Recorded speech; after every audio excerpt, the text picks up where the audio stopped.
আমাদের চট্টগ্রামে কিন্তু বিনোদনের জন্য কিছু নেই। What are you to do after evening? এই সন্ধ্যে কি করবো না, এরপরে কি করবো না, কিছু নেই। সিনেমা হল সব শেষ। আমরা আলমাস সিনেমা একটা আছে, কেউ যায় না, যায় কেউ?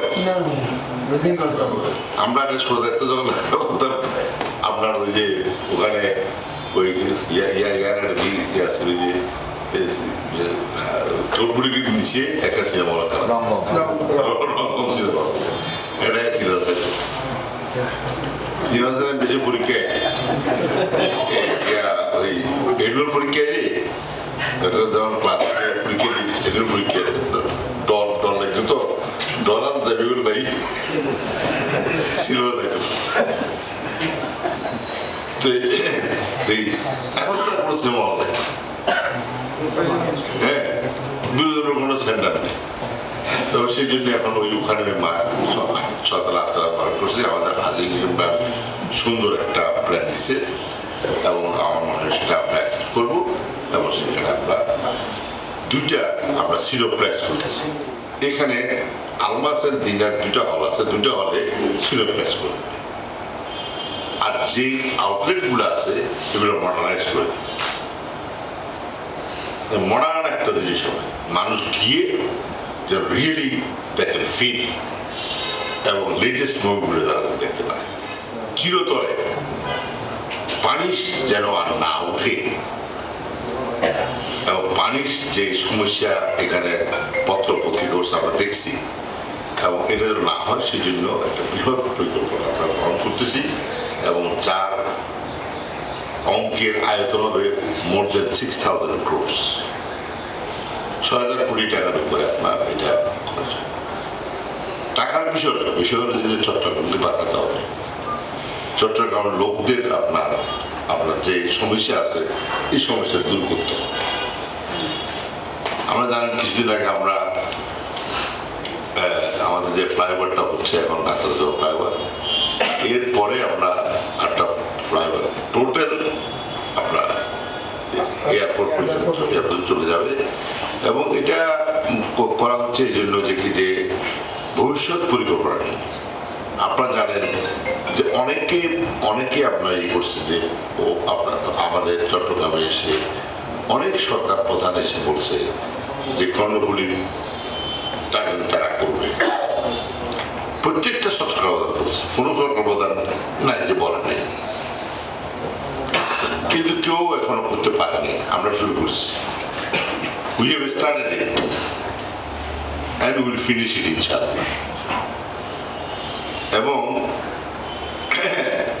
ওনার ইচ্ছা হলো যে এই ফ্লাইওভার দিয়ে যাবে, গিয়ে সিধা গিয়ে এই টানেলের ভিতর দিয়ে গিয়ে কক্সবাজার চলে যাবে। আপনার আইডিয়াটা ভালো হচ্ছে। সুতরাং ওনার যে ডেভেলপমেন্টের চিন্তাধারা হোল, আমি দেখি একটা যখন কথা বলে whole picture of Bangladesh inner mind. আপনি যদি ভোলার কথা বলেন, খুলনার কথা বলেন, দক্ষিণবঙ্গ, পশ্চিমবঙ্গ, এই সেই সিলেট, হাওড়ার কথা সব নগদ। কারণ প্রধানমন্ত্রী আজকে উনি যখন এই দেশে আসে 81-এ 17ই মে, এবং এরপর থেকে উনি এক্সটেন্সিভ ট্যুর করছেন সারা বাংলাদেশ এবং উনি নিজে দিতেও হয়েছে। ওনার উপর কয়েকবার আঘাত আসছে, 21শে আগস্টটা গ্রেনেড হামলা, ওনার জীবনের উপর হামলা অনেকবার হয়েছে। তো উনি এক্সটেন্সিভ ট্যুর করাতে ওনার কিন্তু দখদর করে কোথায় আপনার মানে কি সমস্যা উনি বলতে পারেন। তো সেই জন্য আমরা মানে সকল অঞ্চল যাতে সমভাবে আমার উন্নতি হয় সেটা উনি চিন্তা করছে এবং করতেছেন। যেরকম পদ্মা সেতু এটা শুধু রাস্তা হবে, it will be double layer. Double layer means আপনার একদিকে উপর দিকে যাবে আপনার কি বলে মানে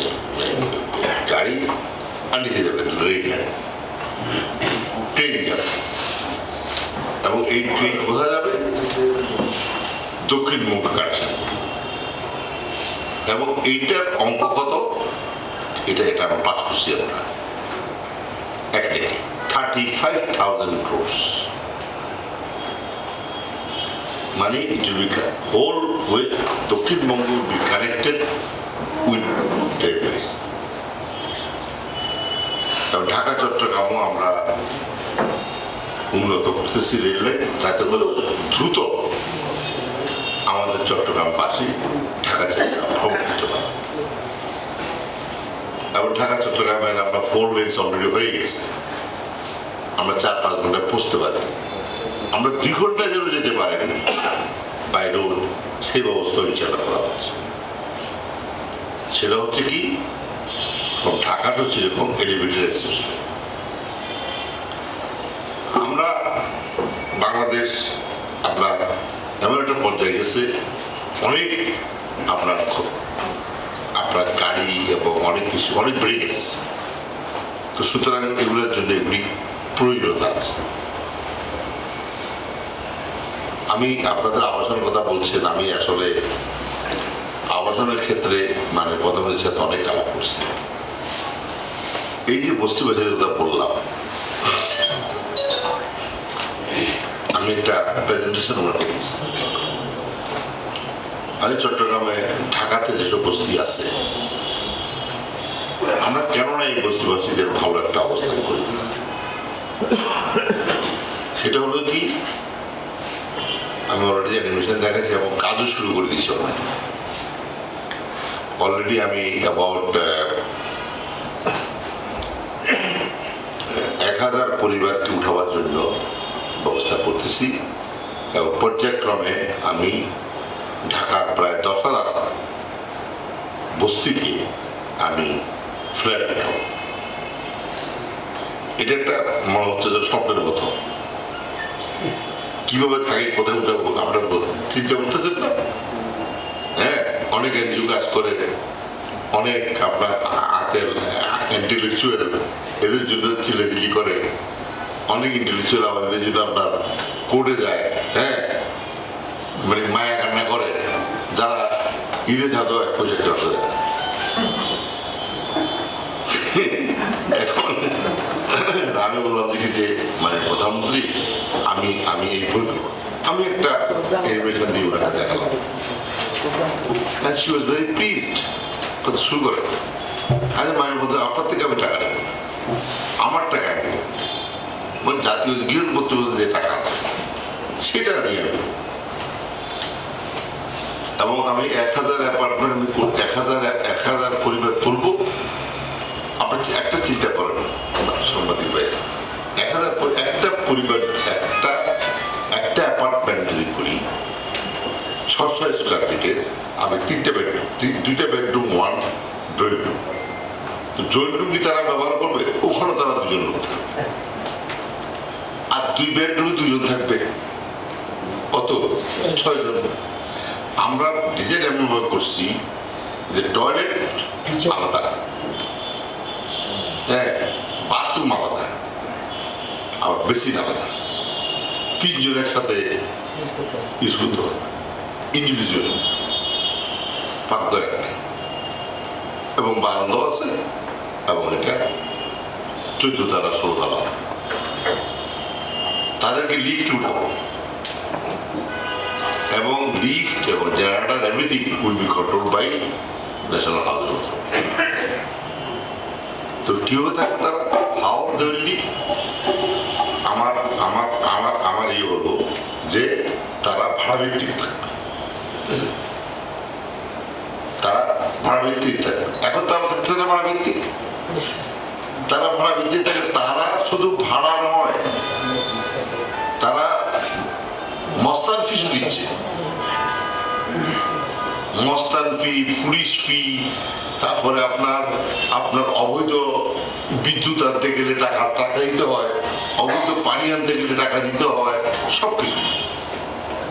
তাহলে আমি হিসাব করে দেখছি, সার্ভে করে দেখছি, একজনকে ওই বস্তিতে থাকতে তার 4,000 টাকা আসে মাসে,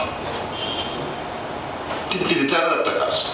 তা আমি যদি 6 জন উঠাই তাহলে তার 4 16,000 টাকা আসে, বা 3 12,000 টাকা আসে। আমি যদি 8,000 টাকা দিয়ে উঠাই ভাড়ায়, তাহলে তো সবই উঠবে না, ওটার কোনো কারণ নেই। কারণ তারা একটা গুড অ্যাটমসফিয়ার থাকলো, ছায়ের মতো থাকলো, এবং নিচে খালি থাকবে তাদের সমস্ত জিনিস রাখার জন্য। ভুলে যাওয়ার পরে প্রাসঙ্গিকভাবে বলি যে খুব প্রেজ ওয়ার্দি আপনার প্ল্যানিং, কিন্তু আশঙ্কা তো এখানেই যারা নিম্ন আয়ের মানুষ আছে, যারা নিম্ন আয়ের সরকারি চাকরি করে, যারা গভর্নমেন্ট কোয়ার্টার থাকে, তারা যদি এখানে ইনফ্লাক্স করে বুঝতে পারছি আমরা আইডেন্টিফাই করে কিভাবে এখানে দিবে। আমি যারা বলছি যারা স্লাম আমি বলতেছি বলছি আমরা এটা একটা অবশ্য কথা আমরা ওইভাবে করবো না। আমরা করবো যেখানে বস্তি আছে বস্তি বেশি দেবো না। আপনি যেটা বলতেছেন ওদের জন্য আমাদের আপনার ব্যাপক সরকারি কর্মচারী কর্মকর্তাদের জন্য আমাদের অলরেডি আবাসন প্রকল্প চলতেছে। আমাদের এখন আছে ঢাকা শহরে 1.5 লক্ষ সরকারি অফিসার, সরকারি কর্মকর্তা, এবং আমি যখন এবার দায়িত্ব নিলাম আমাকে বললো যে 8% আমরা বাধা দিতে পারি। এই 8%কে বাড়াবার জন্য আমার উপর যখন দায়িত্ব দিল যে 40% নিয়ে যেতে পারে, আপনার সেটা খুশি হবেন যে আমরা ইতিমধ্যে আজিমপুরের নাম তো শুনছেন, কলোনি পাকিস্তান আমার, হ্যাঁ, এইটা ভেঙে আমি সেখানে 20 তলা ভবন, সেখানে অলরেডি 8টা 20 তলা ভবন নিয়ার ফিনিশিং। মধ্যজিৎ কলোনি আছে একটা, ওইটাও আপনার 4 তলা 3টা দোতলা আছে। এগুলো ভেঙে ওখানে 6টা অলরেডি উঠছে, আরো হাই এবং এগুলি সব আপনার আমি এমনভাবে পরিমাণ করতেছি আমাদের জায়গাগুলো, যেগুলো আবুজার কলেজ একটা আছে, কলেজ, হ্যাঁ, সব বস্তি বাড়ি জোগাড় থাকে, সেখানে আমি 20 তলা বিল্ডিং করতেছি। এই আপনি যেটা বলছেন ওই ধরনের কর্মচারীদের জন্য উঠতে পারবে তারা। এবং আমরা কি করতেছি এখন মিনিস্টার্স হাউস যেগুলি আছে এগুলোকে আমরা ইমপ্রুভ ভাষাটা নিয়ে যাচ্ছি। আমি বলতেছি মানে প্রধানমন্ত্রীকে বললাম যে মিনিস্টার্স যা হবে তারা আমরা হাউস করতেছি এইভাবে যে they will come with a briefcase and when they will go back they will give us the briefcase। অর্থাৎ ওই বাড়িটা টোটালি ফার্নিশ বাড়ি হবে। এখন কি হয়, আমি তো ওয়াশ মিশনে জানি কি হয়, যখন আপনার সরকার শেষ হয়ে যায় দেখা যায় ওই মন্ত্রীর বাড়িতে যা থাকে ওনারটাও নিয়ে যায় আর সরকারিটাও নিয়ে চলে যায়।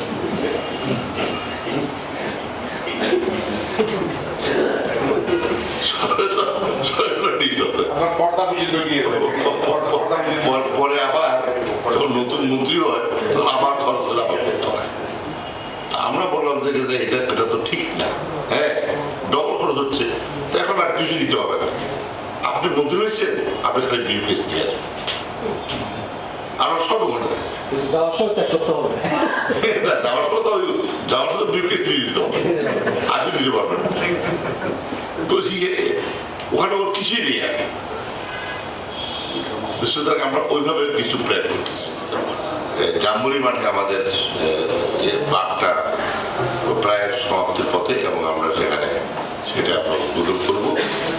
আর পাশাপাশি যেটা আপনার জাতিসংঘ পার্ক আছে এটা অলরেডি ডিজাইন হয়ে গেছে, এবং ডিজাইনের মধ্যে আপনার এটাকে হাঁটতে পারবে মানুষ, এবং সেখানে ঝর্ণা মানে ওয়াটার বডি সব থাকবে। কিছু কোয়ারিজ আসছে, এটা খুব বেশি বড় কাজ না, এটা 5 কোটি টাকার কাজ, এটা আমরা অতি সত্তর কাজ শুরু করবো।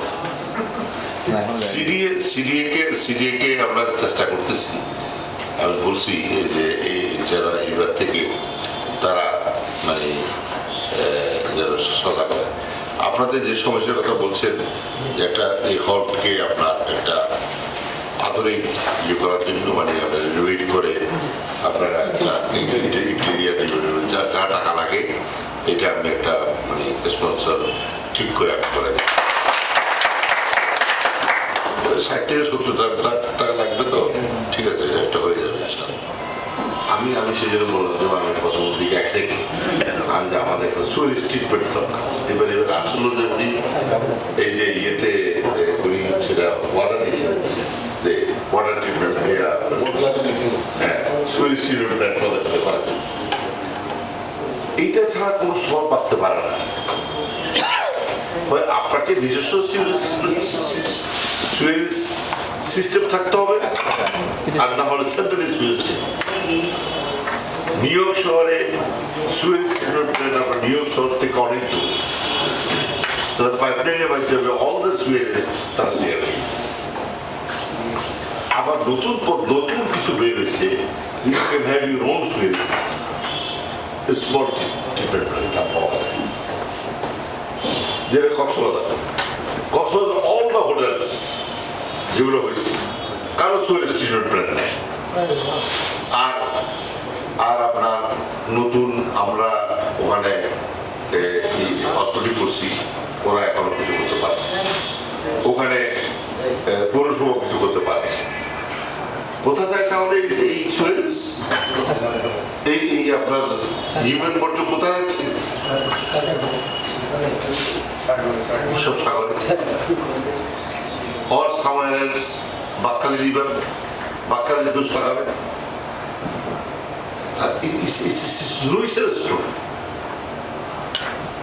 আমি যখন ওখানে হোটেল করি, এবার নতুন হোটেল করছি একটা হোটেল নতুন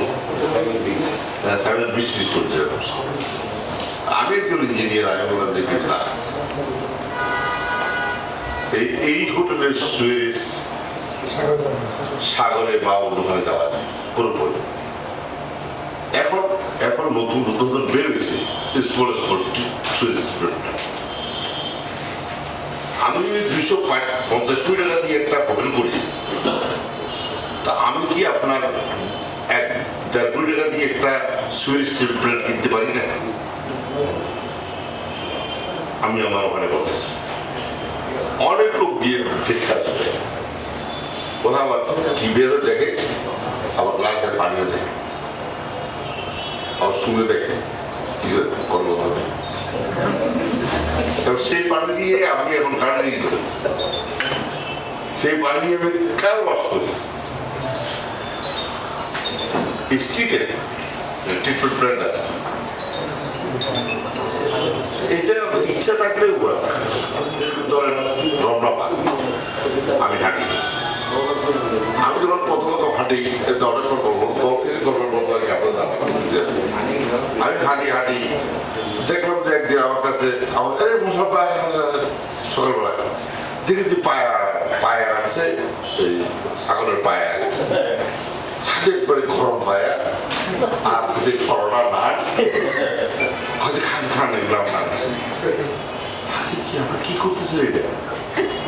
What are you doing? আপনারা তো কত হাঁটলেন, হাঁটে এটা খাচ্ছেন, তো লাভ কি হলো হাঁটা? এটা আমরা তো হয় না, আমরা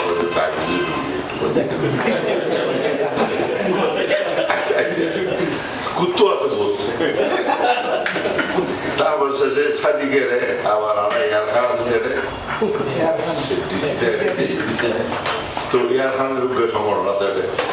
এটাই ধরো মানে কখনো দিন আপনার হাজির নিয়ে আনে, কোনোদিন কাচ্চি নিয়ে আনে, রোটেশনে আনে খায়, এরকম অনেকগুলো সম্ভব আছে। আর কুত্তার কুকুর খাই গিয়ে বিশাল নইল 20-19 কুত্তা আছে। আমি হাঁটি, আমি দেখলাম যে এটা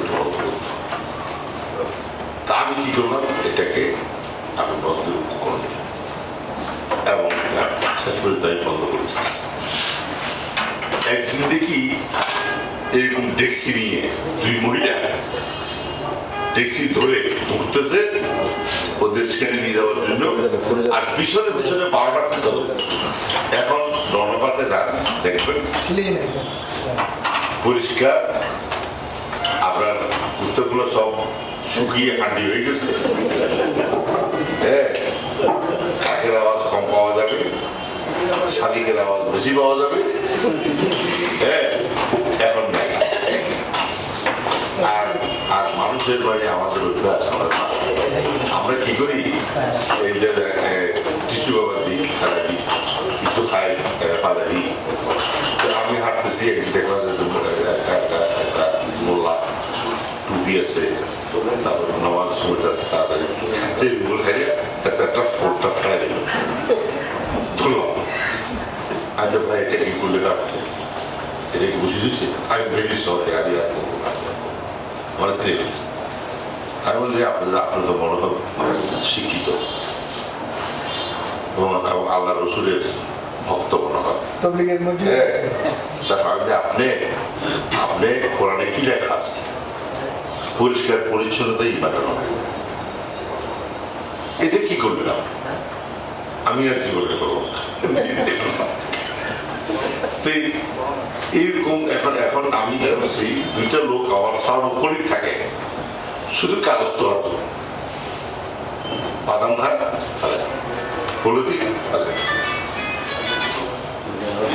কিন্তু আমি অনেক পরিষ্কার করে দিচ্ছি। তারপর সেদিন আমি শরদ উদ্যানে গেলাম।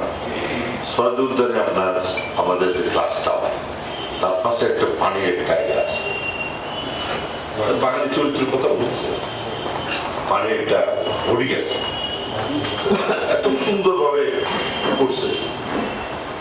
বিশ্বাস করেন, সেই পানির ওখানে প্রত্যেকে গিয়ে গোসল করে। আর ওখানে আপনার আমরা যে রাখছি স্ল্যাব, ওই স্ল্যাবের মধ্যে পানি ধোয়। আমাকে প্রধানমন্ত্রী বললো যে আপনি একটু দেখে এসে ভয়। আমি গেলাম, আমার কাছে আসাদুজ্জামান নুরুল ছিল, তারপরে মুক্তিযোদ্ধা মন্ত্রী ছিল। গিয়ে দেখি কি ব্যাপার, স্ল্যাবটা উঠে গেছে, দুনিয়ার ময়লা পালাইয়ে, আর মানুষ গোসল করে। কি খাবার! এরপরে ৪৬ জন আনসার আছে, ময়লার ছাড়া একটু বরবাদ করে দিয়েছে। ডাকলাম ওদেরকে, আমি দিকে আপনাদের এখানে আপনাদের কে টাকা বেতন দিয়ে কে দেয়? পিঠা করবে তো বেতন দিচ্ছে যে আপনারা কেউ বেতন হাওয়াল করবেন না। এই যে এখানে গোসল করে আপনারা দেখতেছেন, ম্যান পাওয়ার ৬৬ জন ম্যান পাওয়ার হোক, গালাগালি করিয়ে দিন। মানে মানে পুরা আমি একদিনের মধ্যে আমি চাই একটা পরিষ্কার পিডব্লিউডির লোক একদম পরিষ্কার। দুদিন পরে গেই সাইডে ৩ আনসার ৩ দিয়ে খারাপ মানে কেউ আর ওখানে গোসল করতেছে না, পরিষ্কার হয়েছে। আর বাঙালি আসল কথা বলা হলো না, সেটা হচ্ছে আপনাদের আবাসন। আবাসন দুইভাবে করতে পারে, দুইভাবে করতে পারে যে আমি যে সিস্টেমে আবাসন দিচ্ছি সেই সিস্টেমে আপনারা আসতে পারেন যদি পারেন। মানে আমার কথা যে আপনাদের জন্য আমি কয়েকটা বিল্ডিং করে দিলাম, হ্যাঁ কয়েকটা বিল্ডিং করে দিলাম, সে আপনাদের ৩০০ জন ৩০০ জনের জন্য আমি বিল্ডিং করে দিলাম। হ্যাঁ, এবং আমার যে সিস্টেম, আমাদের যে সিস্টেম, এই সিস্টেমে আমরা আসি কেমন একটা হতে পারে। আরটা হতে পারে যে দেখ আপনারা যে পল্লী বলতেছেন কেমন, এই পল্লী হলে আমাদের অনেক টাকা, এই বিল্ডিং লড় এটা ধরেন আমাদের যে ইন্ডিয়াতে নতুন যে অরণ্য হচ্ছে, সেখানে সাংবাদিকের জন্য যে মানে কোটা আছে, ওই কোটাতে কটা থাকবে, কটা পাবেন আপনি?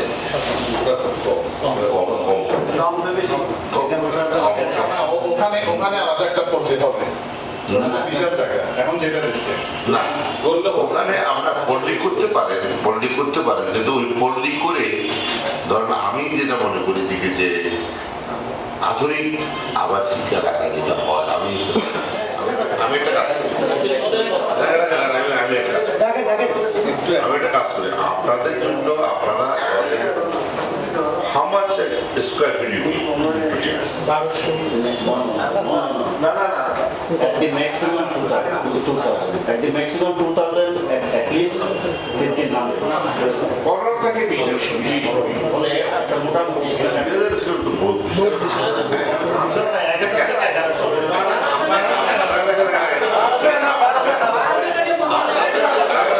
আমি আপনি কালকে বন্ধের কারণে আমার বাচ্চা বন্ধের কারণে আমার বাচ্চা আমার বাসায় আসলে আমার বাসার স্কোয়ার ফিট কত জানেন আমি যেখানে থাকি কি অনেক লোক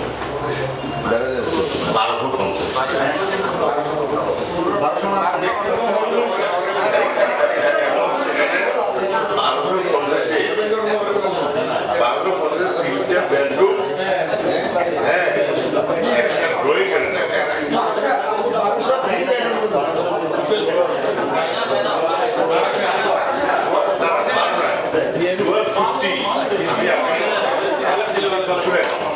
আপনারা আপনারা এখানে 1250 আপনি 1250 হল কত 1250 নেট পাবেন আপনি এর বাইরে আবার 300 স্কোয়ার ফিট আপনাকে একটা দিতে হবে কথা হচ্ছে তো যাই হোক আমরা ওইটা করলে আপনারা একটা সাংবাদিক কর্মী করতে পারেন এবং আপনারা একসাথে থাকেন আমার মনে হয় যে মাননীয় প্রেসিডেন্ট আমি আমি আমি আমি শুনেন আমি আমি